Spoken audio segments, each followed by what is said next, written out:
Hello? Hello.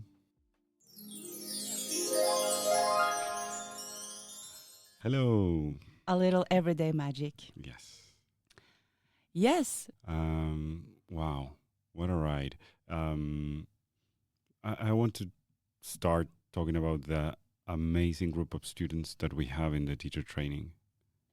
Because Yeah, our new teacher training. yes. Yeah, our meditation, mindfulness, and tantra teacher training. Yeah.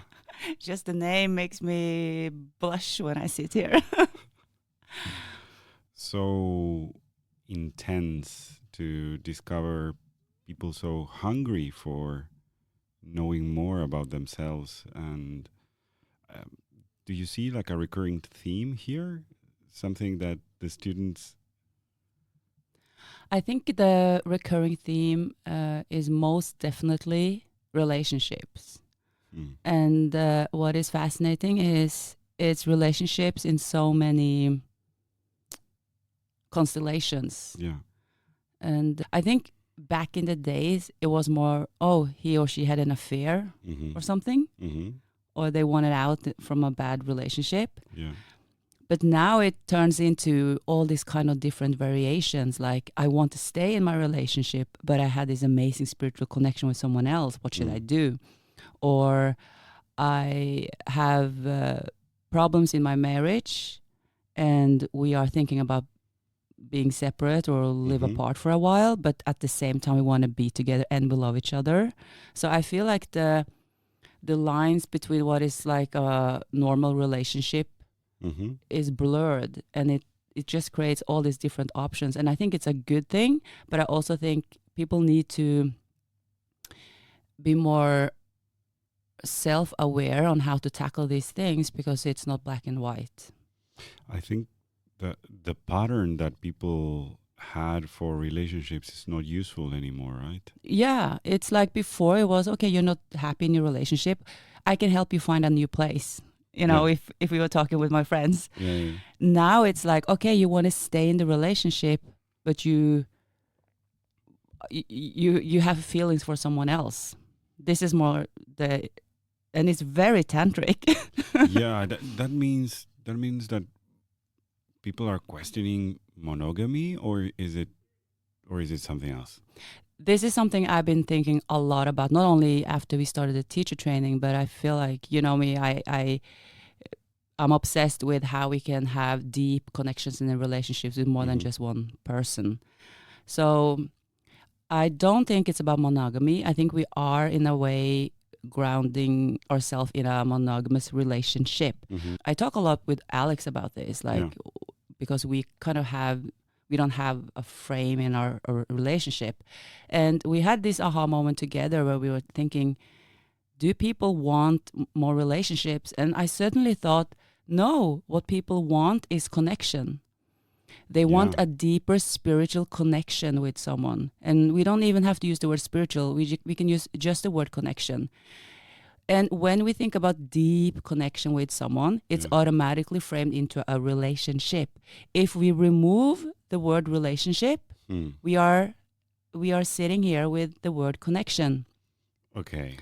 So people are into the thrill of connection. They want to get more connection and they get confused. So they think, okay, if I want to really connect with this person, then I might want a relationship with them. Yeah, I think it's the other way. This is the other way around, because, you know, when I talk about Tantra and the way of living from the heart frequency, and I compare it with falling in love, and I say when you're in the state of falling in love, this is like a really good state. And Alex always challenged me when he tried to tune me and my message so it's more clear. And he said,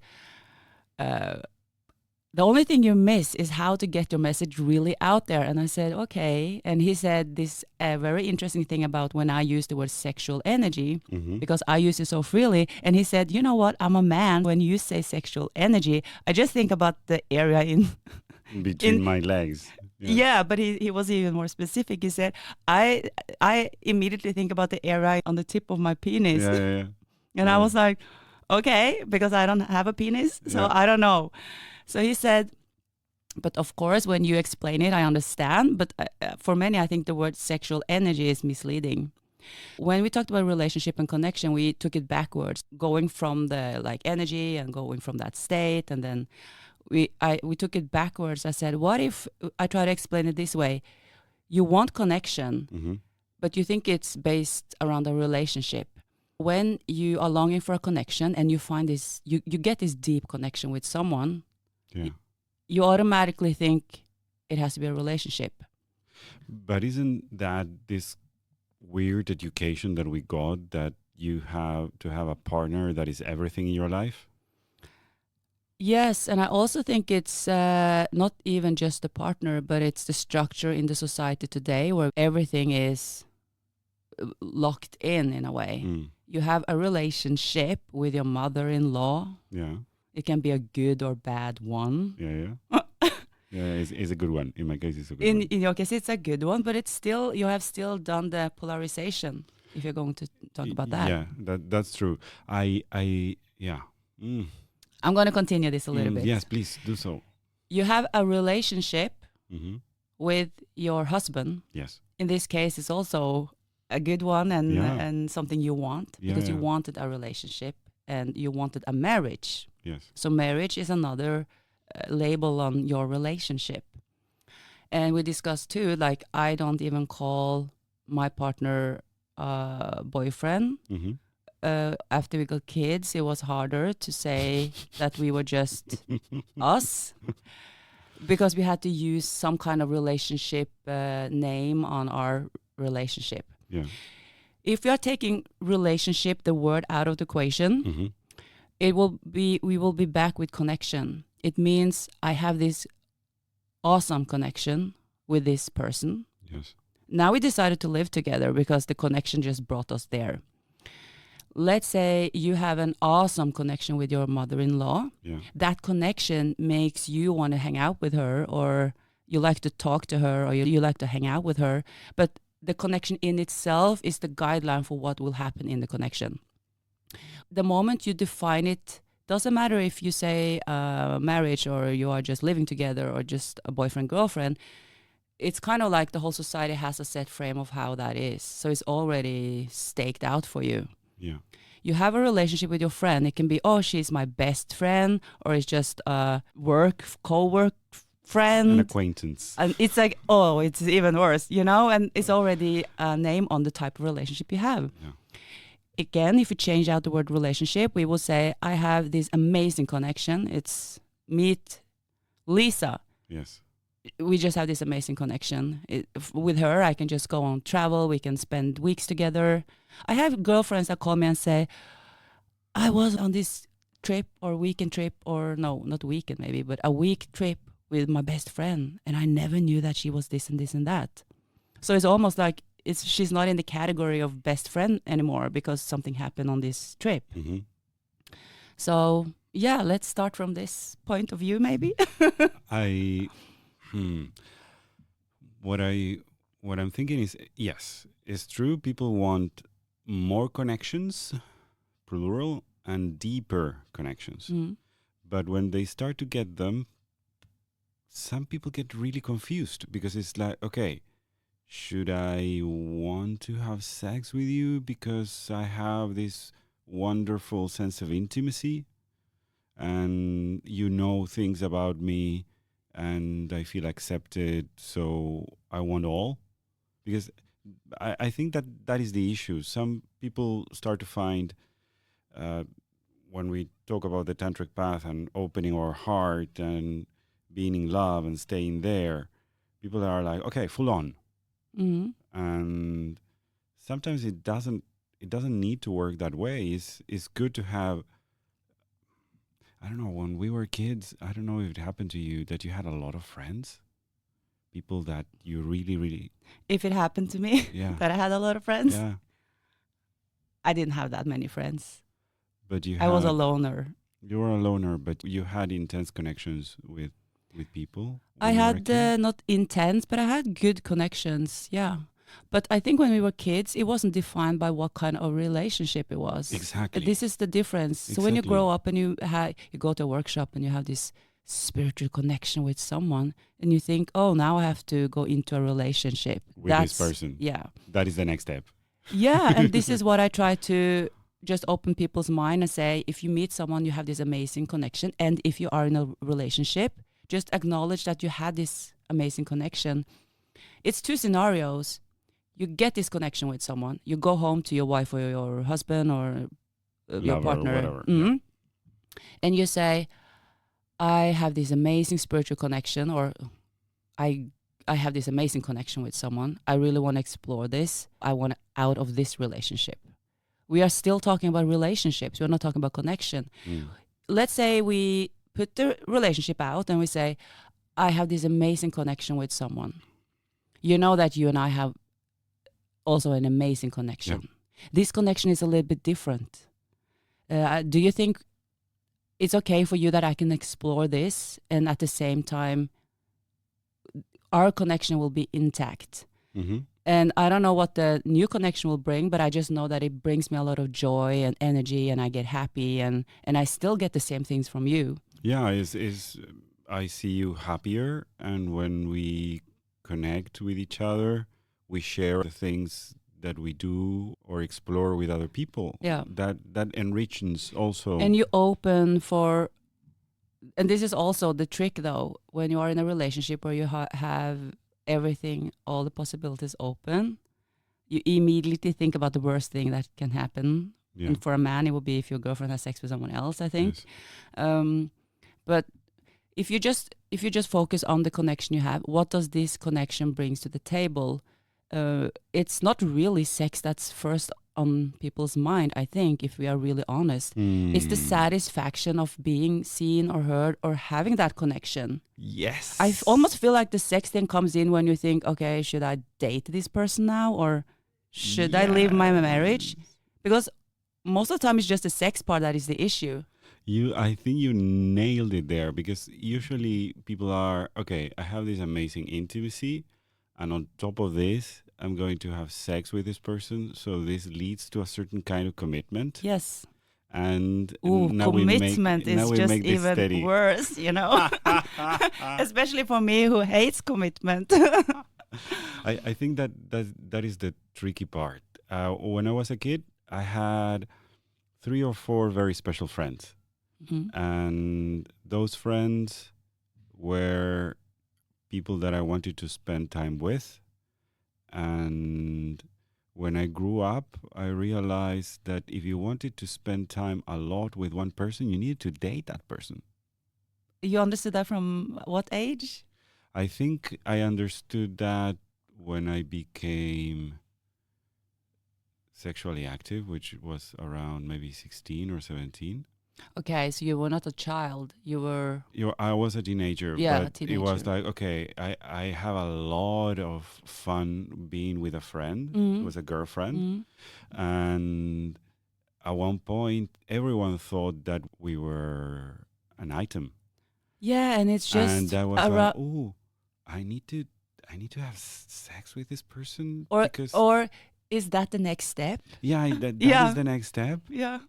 Which was very confusing, because I think I was gay all my life, but that led me to date women, because I really had a sense of intimacy that was really, really cool. We shared books, we went to the movies together, we draw together. Yes, we of course. You thought next step, if I'm gonna show her, or almost like if I'm gonna show her that I really appreciate her, it should be like, I want to date her. Yeah, because if you don't date her, it's almost like you reject her.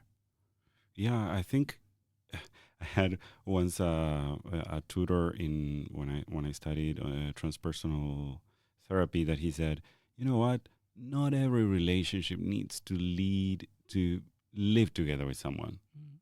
You need to just understand that there are different steps and different roles, and that there are people that will make yourself more alive. But that doesn't mean that, okay, this needs to be full on. No, it can still be full on, but it depends what you mean with full on. Full on, he meant like the commitment route. I think it's extremely challenging to stay in a connection without defining it. And I know that people around me have been frustrated when they try to get like a hold of what kind of relationship I'm in, and I say, we yeah, want labels. We want labels. we won't label it, and it's if you choose to go in that way and you just focus on the connection, it will be like this. I'm with you, you're with me now, and we have this amazing connection. This connection makes us inspired to do this and this. Mm-hmm. Maybe it will lead us to live together for a certain time. Maybe the connection even takes you on the road that you want to propose, Mm-hmm. but it's still part of an open, infinite space of possibilities. So when I say keep your focus on the connection and not the labeling, I don't mean that you can't go in eventually into a marriage, or it can turn into something more. But I think people are too hasty with going into the definition. And that's when you break all this magic that can happen from the connection starts to the labeling. Really make sure to use that time well. And maybe the connection is part of a bigger picture and it's supposed to be part of a bigger constellation too. Also, I feel that being seen, that people feel attracted to each other, that people compliment each other, is not necessarily flirting. There is a, okay, I recognize what I see in you and we share a moment together. That moment doesn't have to hurt anyone. No, exactly. That moment doesn't have to create problems. And how sick isn't that? That you live in a world where if you meet someone and you think the person is beautiful and you look this person in the eyes and say, you're beautiful, I feel like I love you.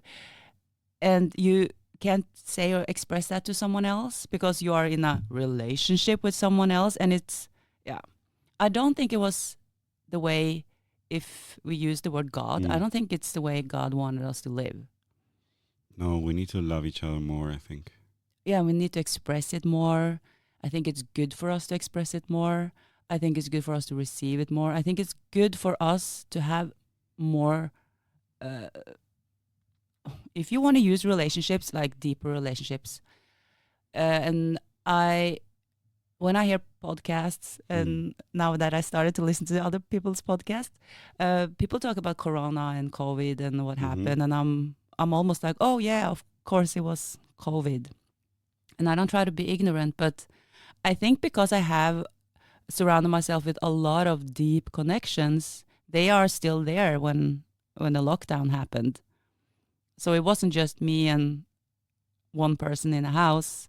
I was still connected with so many people. Even if it was one, because in my case, I spent a lot of time with my husband, and I know that a lot of people struggled a lot being just with one person 24/7. And in my case, a couple of times, my husband said, I am so grateful that it's you that I'm sharing this space with. Because you guys have an amazing connection. We have a very strong connection. So we had more opportunities to share time together or to do more things together. What do you think? What can we recommend people to do when they are like in deeper connections with someone? Yeah, I think we spoke to general now. So I think we should make another episode on what to do specifically when you get this connection, when you are in a relationship. But in general, I don't know. I think if it resonates with you with the word connection, focus more on the connection. What does the connection give you, and what kind of connection do you want? It's like when I do coaching and someone say, I want to meet someone. I want to have a connection with someone. And I said, that's awesome. What kind of connection do you want? And they don't know the answer. No, because they picture, I think, the idea of holding hands with someone. Yeah, and that is the framing. That is the relationship. The shell. Type. Yeah, I want someone that is this and that, instead of what kind of connection do I want. I don't think I have any other tips than that. Do you have any? I think that we can have best friends. We can have people that see us and that we connect. We can have relationships. And those meaningful connections don't really collide with each other. some people feel afraid when they see they're having a hard time in their marriage and they find someone that they resonate a lot with, and they say, okay, maybe it's my time to be out. No, maybe it's the time to realize why you opened up with this person and you feel that you can't have uncomfortable conversations with the person that you love. It's like, okay, this means that I am longing for connection. This means that there is an opportunity because my heart can open. Okay, let's guide the energy to the person that supported me for the last 2 decades. It's very common that if you have an affair, you get more loving at home. You know, like it's like your heart opens, yeah. and then you start to see things in a different way. And I am not here recommending people to make their lives messy. No, but I think that there is a space where when you start to feel seen and you recognize that you're not seen in the place where you long to be seen and belong, then go back there. Go back there and have this uncomfortable conversation about, I want to connect with you more.